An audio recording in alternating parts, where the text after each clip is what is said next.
My biography posits two periods in Abraham's life, periods so at odds with each other that it makes better sense to think of them as lived by two Abrahams.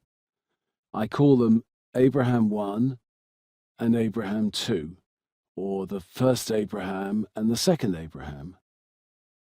The first Abraham is born into a pagan, polytheistic milieu.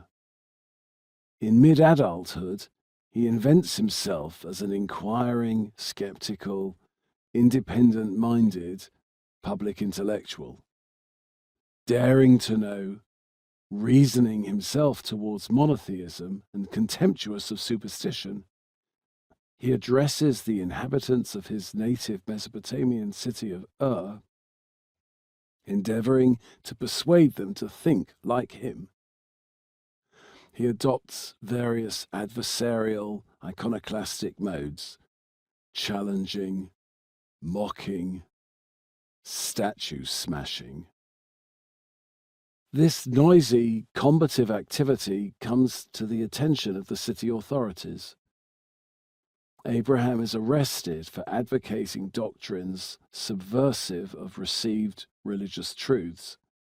The city's ruler, Nimrod, debates with him, expecting to win him over. When Nimrod fails to do so, he condemns Abraham to death, dispatching him to a furnace. Standing in this furnace, the temperature rising, Abraham prays for a miracle.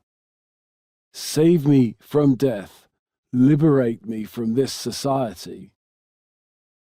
The prayer is an acknowledgement of the failure of his project. Nimrod releases him, giving Abraham his miracle as he believes. Abraham 1's life has come to an end. He becomes Abraham 2, a man of faith, subordinating himself to God in all his exacting demands and thrilling, unlikely promises. Exiled from Ur by Nimrod, Abraham sets out for Haran, another Mesopotamian city. He lives there for many years with his wife Sarah and his nephew Lot as a member of his father's household. His public activities in Haran differ from his Ur activities. He no longer asks his interlocutors to think for themselves. He invites them to surrender themselves to God. This second Abraham is the leader of an emerging sect.